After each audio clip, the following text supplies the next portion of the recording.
My husband wants me to quit my job to be a stay-at-home mom, and when I told him no, he called me selfish, started acting like I broke some unspoken promise, and now I don't even recognize the man I married. I, 30F, love my husband, 30M, and he's an amazing man, but we have flaws like everyone else. We both aged out of foster care and met at a youth fulfillment program, basically a work camp that helps kids with no families learn the fundamentals for living, finances, certificates, as needed. We were both 18 and stayed in contact after the program ended. He made it clear he liked me, but I was truly petrified of men at that point in my life due to past experiences and rejected him a bit harshly. I reached out to apologize and we became friends. Then a year or two later I saw he posted on Snapchat he was in my area. I asked if he would want to go on a date so I could practice being comfortable around guys and he agreed. He never made a move, never touched me, never made weird eye contact. If I said no he didn't ask a second time, not even as a suggestion. We went on these platonic dates for months with nothing happening, and one day I asked for a hug and then asked for a kiss and he asked me to be his girlfriend. We got married a year after and our 7-year anniversary is around the corner. We agreed we would not even think about having kids until we were older since both of us were the product of young parents. We've really just only focused on getting by on using as little money as possible and saving up every dime to buy a house. Thankfully, we got our house a few months ago and we were both able to quit our second jobs and for the first time only work regular 9-to-5s. Yay! I've discovered I really like gardening and baking and I love having a real home. We have been discussing adding to our family by having a baby and I feel very ready to be a mom. Scared still, yes, but ready. But my husband brought up how sad I would be if I had to quit since I've worked so hard. I told him I had zero plans to quit, I would only take maternity leave. Plus my company allows maternal and paternal remote options for 1 year after birth, so I can just work from home if needed. I know it's a lot to do with a newborn but giving up the security of my paycheck is simply not an option. He told me this was what we worked for, to make our own perfect family opposite from what ours were like and I was blindsiding him by changing my plans and I told him no plan has changed, I can have a career and be a mom. Plenty of women do it. He doesn't have to quit his job to be a dad so why should I? He said it wouldn't work for a baby's needs and I told him okay, since I make more money than you, why don't you quit and I go back to work remotely after healing from birth. That way we have both hands on deck and we don't have a severe loss of income. I make $89,000 a year and he makes $52,000 a year. He mentioned that if I trusted him fully this shouldn't be a problem. I told him I trust him but I don't trust our current economy, but I left out that I really do genuinely think quitting my job with no savings, wiped out by getting the house, and relying on a man is absolutely stupid. He had plans made previously with his parents and had to leave so we said we would pick the conversation back up when he gets home but he's very upset. Madder than I have ever seen him and I don't understand why he just assumed I would quit. Not only do I not understand it, but it makes me trust him a lot less than I did yesterday. I have a bad habit of running for the hills when problems come up and not gonna lie, this is making me really nervous. Thank you for reading all of this if you have. I'm open ears to what could be going through his mind or why he is thinking like this, really just doesn't seem logical to me. He's been watching all of these videos of stay-home wives and girlfriends and I feel like this is influencing him a lot. Relevant comment, so, this is just my opinion. I think his childhood and upbringing trauma is playing into this a lot.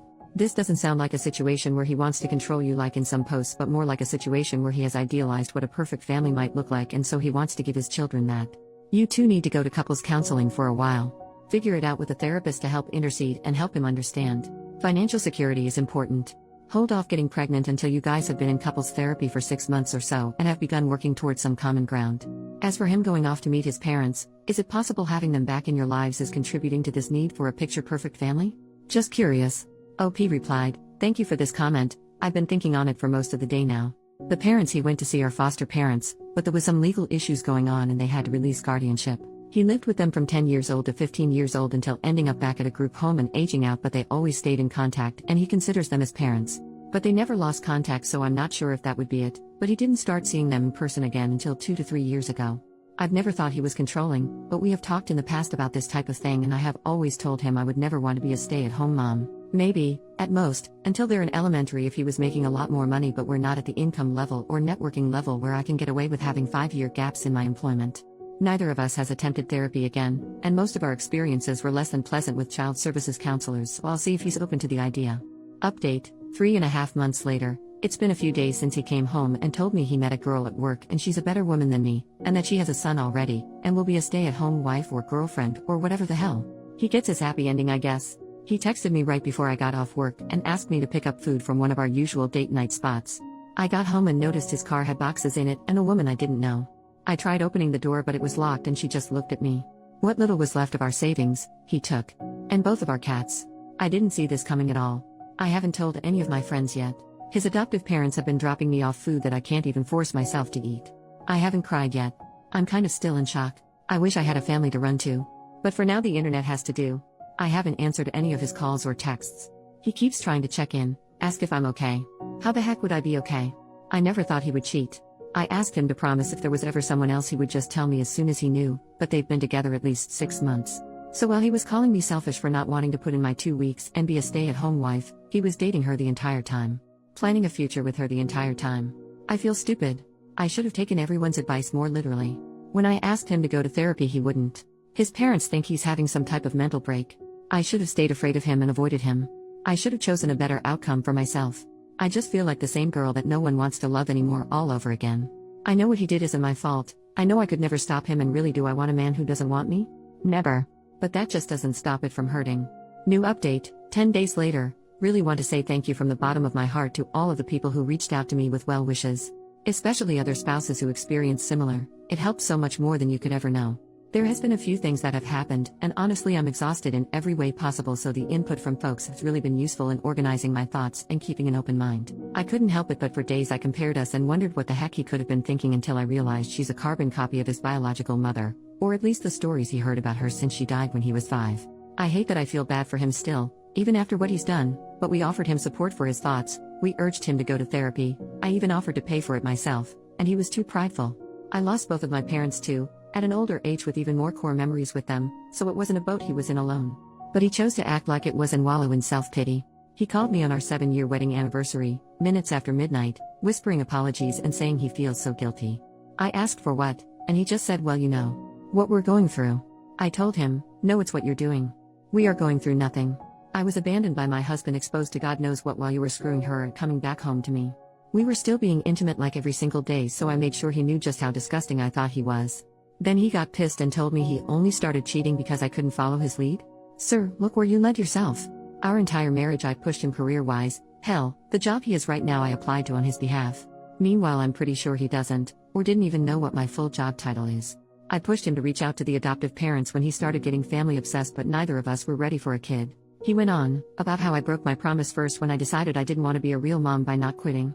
That I was turning his adoptive parents against him because they are refusing to meet his new girlfriend. He blamed me again and then had the nerve to say that this could all be put on pause if I can learn how to make decisions that benefit a family and not myself.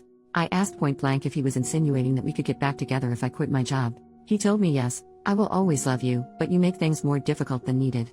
I hung up and blocked him on everything. Spent the rest of the night hugging wine in the bathtub and wondering what the hell kind of person I had been sharing my heart with.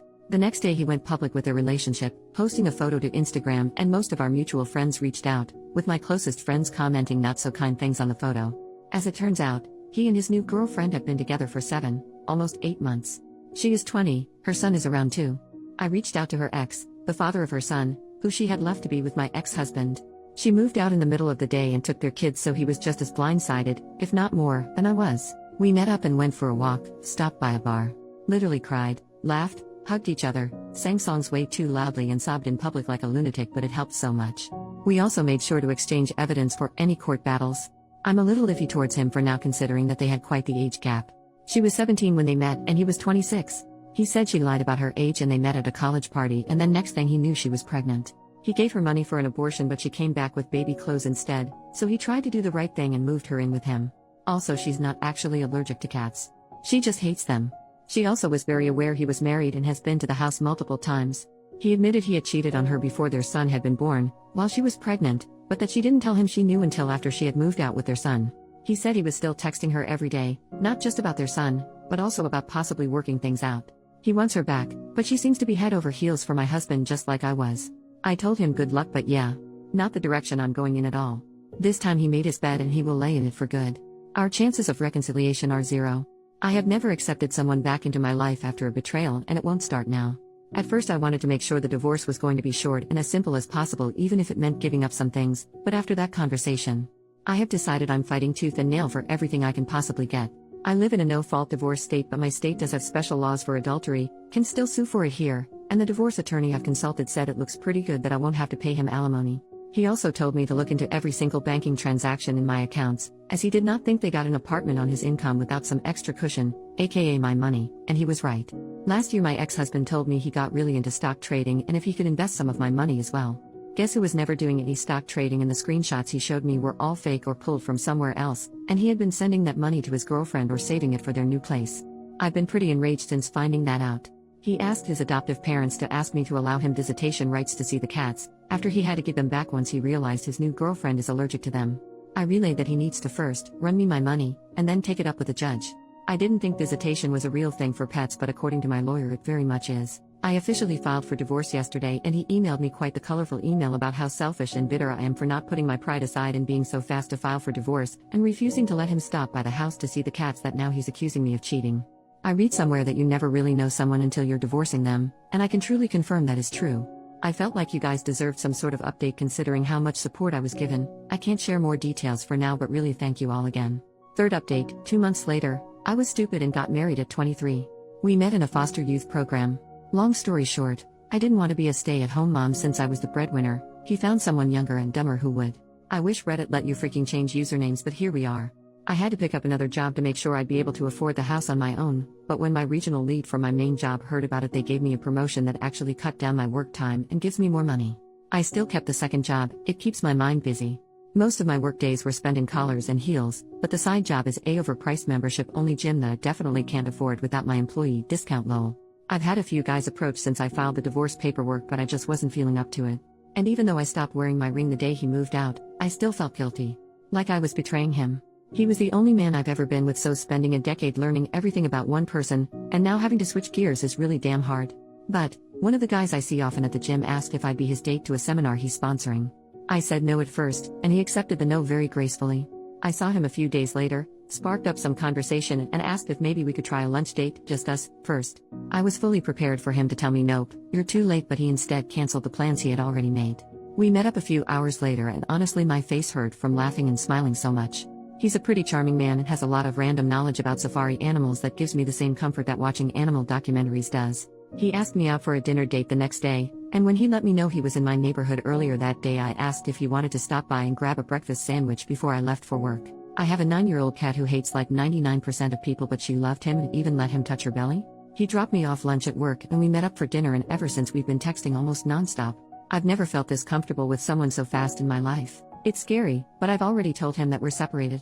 I haven't told him the nitty-gritty details, just that it didn't work out and we outgrew each other. But the seminar was this past weekend and I went as his date. It was a great night. I tried champagne for the first time, had the best conversations with some of his associates, and did a little professional networking too.